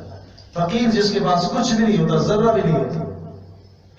تو سوال جو بار بار کرتے ہیں یا مانگ رہے ہوتے ہیں، یا راستے میں جو جگہ مانگ رہے ہیں اور سوال کر رہے ہیں، یہ فقیر مسکین نہیں ہوتے، بڑے اچھے خاصے لوگ ہوتے ہیں۔ اور اس میں تو بعض ایسے ہوتے ہیں کہ آپ اندازہ کریں گے وہ بالکل عادی ہوتے ہیں، اور وہ روزانہ جس جگہ پر بیٹھے ہوئے ہوتے ہیں وہاں سے ہزاروں لے کے اٹھتے ہیں وہاں سے۔ تو صحیح مصارف تلاش کرو، ایسے مساکین کو، ایسے فقراء کو دیکھو، ایسے فقیروں اور مسکینوں کو دیکھو کہ جو کہ سوال نہ کرتے ہو، لا یسألون الناس الحافا، چمٹ کے سوال نہ کرتے ہو، تعرفہم بسیماہم، لیکن ان کے چہروں سے غربت ٹپک رہی ہوتی ہے۔ ایسے مساکین کو تلاش کرو، ایسے لوگوں کی کفالت کرو، اجر ملے گا، اجر ہے۔ اس کے بعد اخلاق سکھائی، وَقُولُوا لِلنَّاسِ حُسْنًا، اور لوگوں سے اچھی بات کہا کرو۔ اگر تمہارے پاس فقیر مسکین بھی آ جاتا ہے اور آپ اسے نہیں دینا چاہتے ہو اور آپ سمجھتے ہو کہ مستحق نہیں ہے، جھڑکو نہیں، پیار سے سمجھاؤ، محبت سے سمجھاؤ۔ وَقُولُوا لِلنَّاسِ حُسْنًا، اور لوگوں سے اچھی بات کہو، خوش خلقی سے پیش آ جاؤ، اچھی بات سے پیش آ جاؤ، اچھی بات کہو، زبان سے مت برا جملہ نکالو، ایسا کلمہ گھر میں نہ کہو جس سے ماں کو اذیت ہو، باپ کو اذیت ہو، ماں باپ ایسا جملہ نہ بولے جس سے اولادوں کو اذیت ہو، بیوی ایسا کلمہ نہ کہے جس سے شوہر کو اذیت ہو، شوہر ایسی بات نہ بولے جس سے بیوی کو اذیت ہو۔ یہ قولوا للناس حسنا، یہ بڑے اخلاق ہیں۔ رسول پاک صلی اللہ علیہ وسلم کی مبارک زبان سے ہمیشہ ایسے کلمات نکلتے تھے، سن کر اگلے کو راحت ہی راحت ملتی تھی۔ ہم بھی اپنی زبان سے ایسے کلمات بولا کریں۔ آپ نے فرمایا بشروا ولا تنفروا، خوشخبریاں سنایا کرو، نفرت مت دلایا کرو، یسروا ولا تعسروا، آسانیاں پیدا کیا کرو، مشکلوں میں نہ لوگوں کو ڈالو، خوشخبریاں سناؤ، اچھی باتیں سنایا کرو، بری باتوں کے تذکرے مت کیا کرو۔ تو وقولوا للناس حسنا، لوگوں سے اچھی بات کرو، واقیموا الصلاۃ، اس کے بعد عبادات، اقیموا الصلاۃ، اس سے نفس کی اصلاح ہوگی، نماز قائم کرو، نماز قائم کرو۔ نماز وہ بڑی بنیاد ہے جو تمام گناہوں سے تمہیں روکے گی۔ نماز کا تم خیال رکھو گے تو نماز تمہیں ماں باپ کی اطاعت پر اور ترابطاریوں پر اور لوگوں سے اچھی بات کرنے پر آمادہ کرے گی۔ ان الصلاۃ تنہی عن الفحشاء والمنکر، بے شک نماز بے حیائی اور ناشائستہ حرکتوں سے روکتی ہے، اور جس کی نماز اس کو بے حیائی اور ناشائستہ حرکتوں سے نہ روکے اس کی نماز کا اعتبار نہیں ہے۔ وآتوا الزکاۃ، اور زکوٰۃ بھی ادا کرتے رہو۔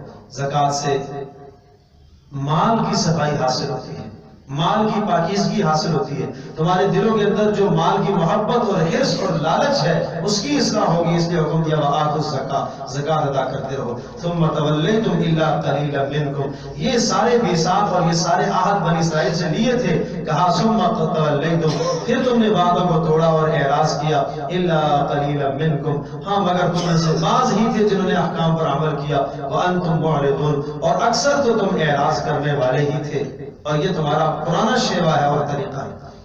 وَإِذْ أَخَذْنَا مِيثَاقَكُمْ لَا تَسْفِكُونَ دِمَاءَكُمْ، ایک اور یہودیوں سے میثاق لیا تھا، عہد لیا تھا، یہ ان کے میثاق کا تذکرہ کر کے ہمیں متنبہ کیا جا رہا۔ اور یہ یاد رکھو، قانون اور اصول مفسرین نے لکھا ہے کہ اللہ نے جہاں یہودیوں سے خطاب کیا ہے، نصرانیوں سے خطاب کیا ہے، تورات کی بات ذکر فرمائی ہے، اگر اس بات کے ذکر کرنے کے بعد اللہ نے رد نہیں کیا، نکیر نہیں فرمائی، تو وہ ہمارے دین کا حصہ ہے۔ یہ سب باتیں ہمارے دین کا حصہ ہیں۔ اور ایک اور عہد ہم نے میثاق لیا تھا، کیا؟ وَإِذْ أَخَذْنَا مِيثَاقَكُمْ، اور وہ وقت یاد کرو جب ہم نے میثاق لیا، تم سے وعدہ لیا، کیا وعدہ؟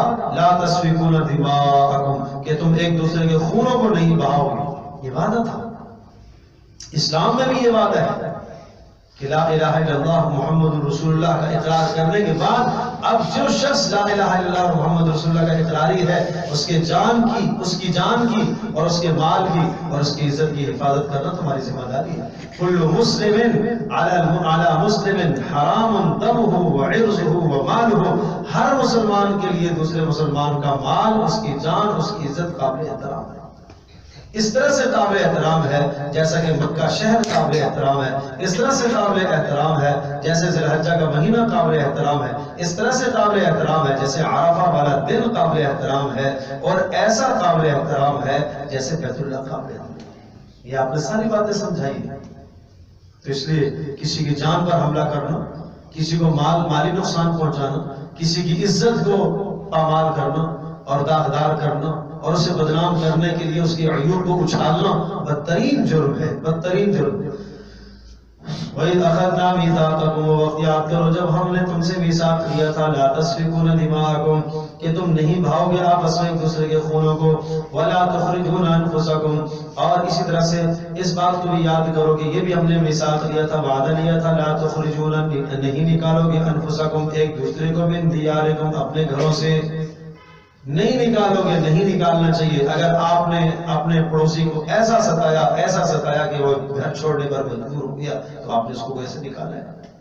آپ نے کہا تو کچھ نہیں کہ نکل جاؤ، لیکن آپ نے اپنے عمل سے اس کو ستایا، مجبور کیا، وہ گھر چھوڑ کر، محلہ چھوڑ کر چلا گیا، بدترین جرم ہے۔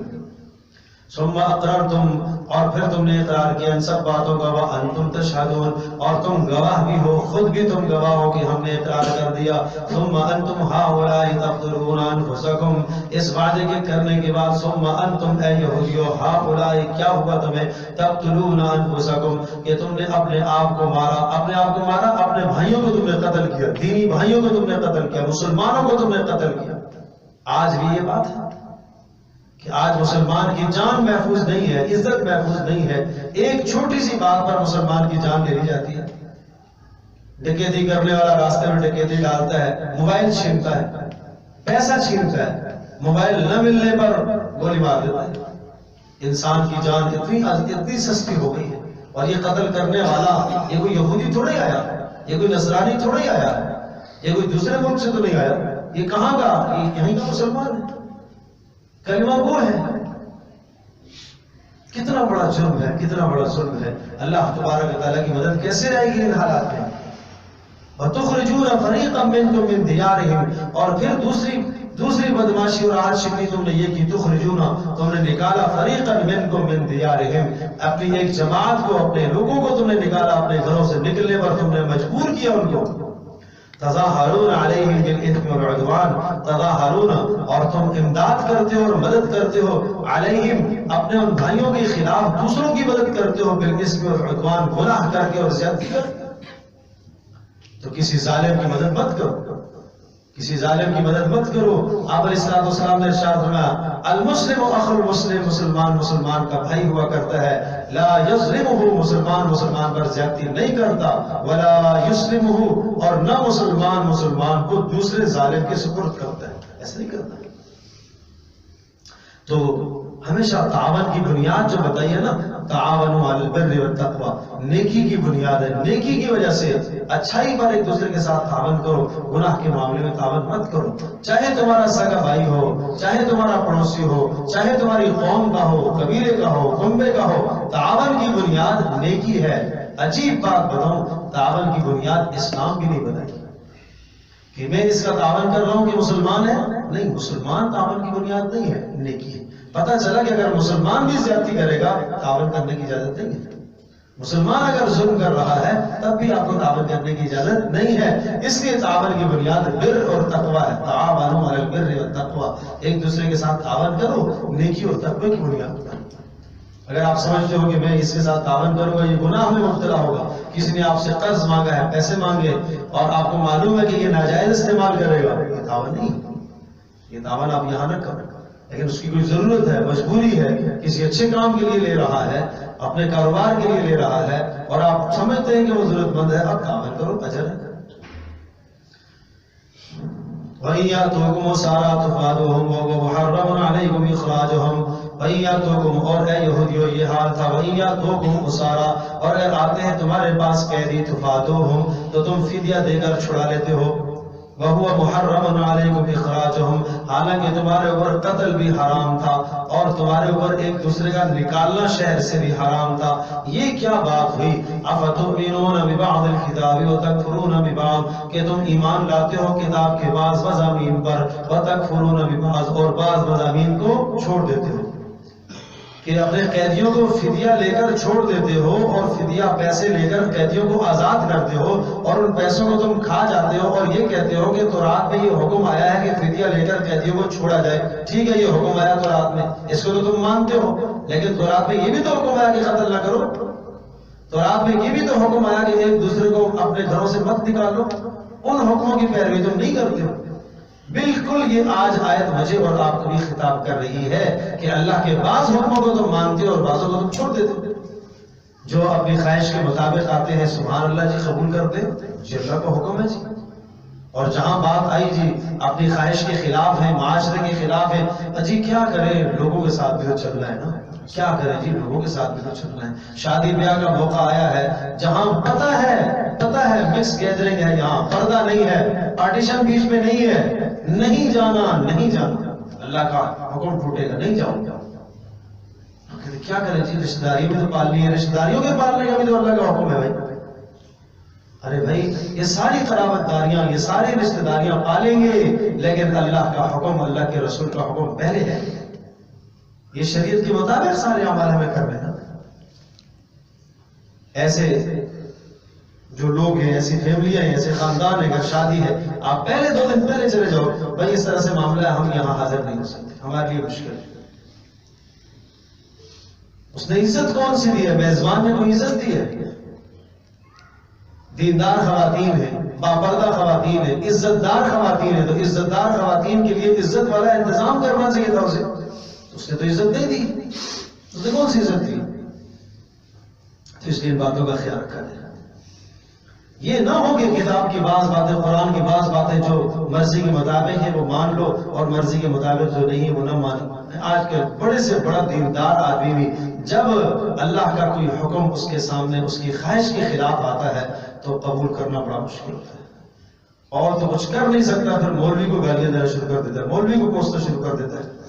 افتؤمنون ببعض الکتاب، کہ کیا ہوا تم لوگوں کو کہ تم ایمان لاتے ہو کتاب کی بعض باتوں پر، وتکفرون ببعض، اور بعض باتوں کا تم انکار کرتے ہو۔ اگر ایسا ہے، بعض باتوں کو مانا اور بعضوں کو چھوڑا، تو نتیجہ کیا ہے؟ سنو، فما جزاء من یفعل ذلک، بس کیا بدلہ ہو سکتا ہے ایسے شخص کا جو ایسا کرے گا، منکم، تم میں سے، کیا بدلہ ہو سکتا ہے سوائے اس کے کیا بدلہ ہے؟ الا خزی فی الحیات الدنیا، دنیا میں ذلت اور رسوائی ہوگی، ویوم القیامت یردون الی اشد العذاب، ویوم القیامہ، اور قیامت کے دن، یردون، لٹائے جائیں گے، الی اشد العذاب، سخت عذاب کی طرف۔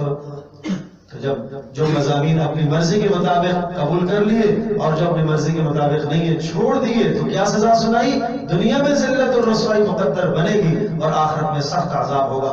وَاللَّهُ بِغَافِلٍ عَمَّا تَعْمَلُونَ، اور جان لو اللہ تبارک و تعالیٰ غافل نہیں ہے تمہارے اعمال سے، جو تم دوسروں کو راضی کرتے پھرتے ہو، اللہ کی ناراضگی کی پرواہ نہیں کرتے ہو نا، اللہ جانتا ہے۔ اولئک الذین اشتروا الضلالۃ بالہدی، اولئک الذین اشتروا الحیاۃ الدنیا بالآخرہ، ایسے لوگ جو اللہ کے احکام کو چھوڑ دیتے ہیں، بعضوں کو چھوڑتے ہیں اور بعضوں کو پورا کرتے ہیں دنیا کو خوش کرنے کے لیے، اولئک، یہ وہ لوگ ہیں، اشتروا الحیاۃ الدنیا، جنہوں نے پسند کر لیا ہے دنیا کی زندگی کو، بالآخرۃ، آخرت کے مقابلے میں، آخرت کے مقابلے میں دنیا کی زندگی کو پسند کر لیا، رشتہ داروں کو، قوم کو پسند کر لیا اللہ کے اور اللہ کے نبی صلی اللہ علیہ وسلم کے حکموں کے مقابلے میں۔ تو سنو، فلا یخفف عنہم العذاب، ان سے عذاب ہلکا نہ کیا جائے گا قیامت کے دن، ولا هم ینصرون، اور نہ ان کی مدد کی جائے گی، جن کے لیے انہوں نے اللہ کے حکم چھوڑے ہیں وہ مدد کرنے کو نہیں پہنچیں گے۔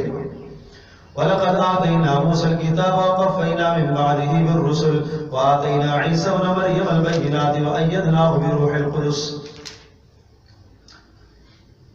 اللہ اکبر۔